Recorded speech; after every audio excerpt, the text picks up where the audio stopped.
Chapter 13. Getting into the right business. Success, in any particular business, depends for one thing upon your possessing in a well-developed state the faculties required in that business. Without good musical faculty no one can succeed as a teacher of music. Without well-developed mechanical faculties no one can achieve great success in any of the mechanical trades. Without tact and the commercial faculties no one can succeed in mercantile pursuits. But to possess in a well-developed state the faculties required in your particular vocation does not ensure getting rich. There are musicians who have remarkable talent, and who yet remain poor. There are blacksmiths, carpenters, and so on who have excellent mechanical ability, but who do not get rich, and there are merchants with good faculties for dealing with men who nevertheless fail. The different faculties are tools. It is essential to have good tools, but it is also essential that the tools should be used in the right way. One man can take a sharp saw, a square, a good plane, and so on, and build a handsome article of furniture. Another man can take the same tools and set to work to duplicate the article, but his production will be a botch. He does not know how to use good tools in a successful way. The various faculties of your mind are the tools with which you must do the work which is to make you rich. It will be easier for you to succeed if you get into a business for which you are well equipped with mental tools. Generally speaking, you will do best in that business which will use your strongest faculties, the one for which you are naturally best fitted.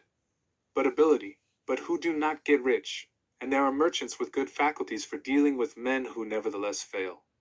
The different faculties are tools. It is essential to have good tools, but it is also essential that the tools should be used in the right way.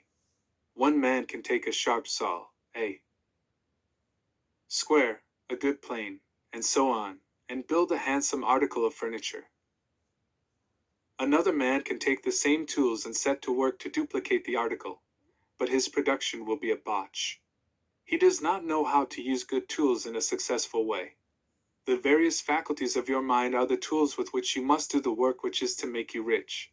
It will be easier for you to succeed if you get into a business for which you are well equipped with mental tools. Generally speaking, you will do best in that business which will use your strongest faculties, the one for which you are naturally best fitted. But there are limitations to this statement, also. No man should regard his vocation as being irrevocably fixed by the tendencies with which he was born. You can get rich in any business, for if you have not the right talent for it you can develop that talent. It merely means that you will have to make your tools as you go along, instead of confining yourself to the use of those with which you were born. It will be easier for you to succeed in a vocation for which you already have the talents in a well-developed state. But you can succeed in any vocation, for you can develop any rudimentary talent, and there is no talent of which you have not at least the rudiment. You will get rich most easily in point of effort if you do that for which you are best fitted, but you will get rich most satisfactorily if you do that which you want to do. Doing what you want to do is life, and there is no real satisfaction in living. If we are compelled to be forever doing something which we do not like to do, and can never do what we want to do, and it is certain that you can do what you want to do, the desire to do it is proof that you have within you the power which can do it. Desire is a manifestation of power.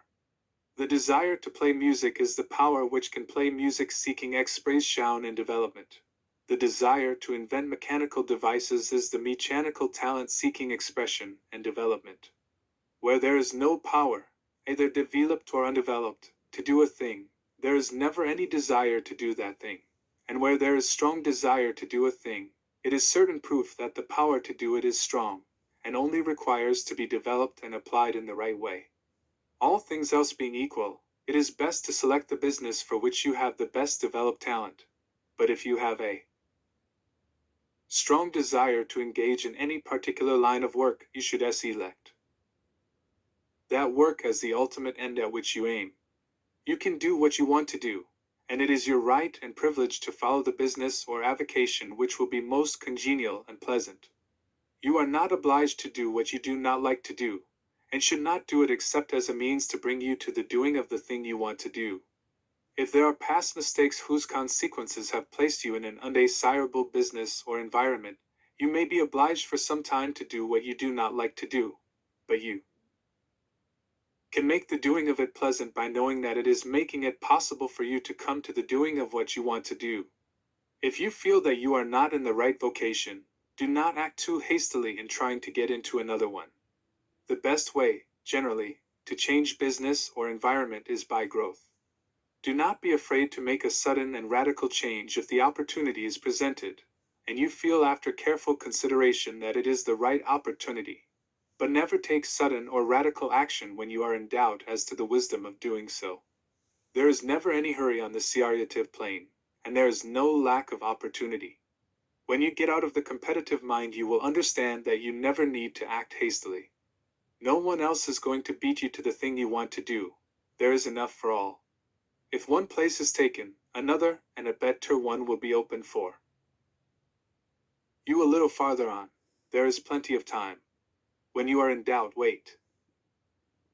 Fall back on the contemplation of your vision, and increase your faith and purpose. And by all means, in times of doubt and indecision, cultivate gratitude.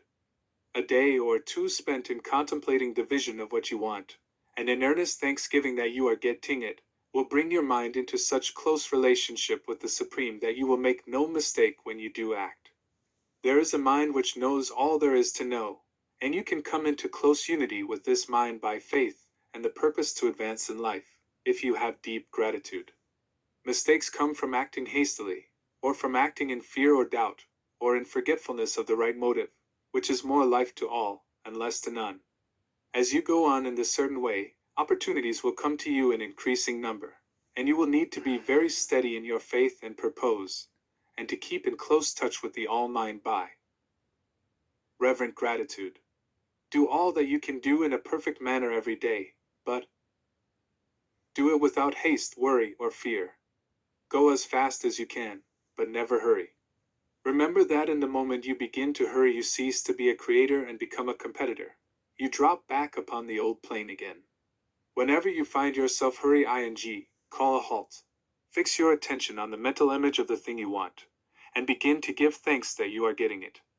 The exercise of gratitude will never fail to strengthen your faith and renew your purpose.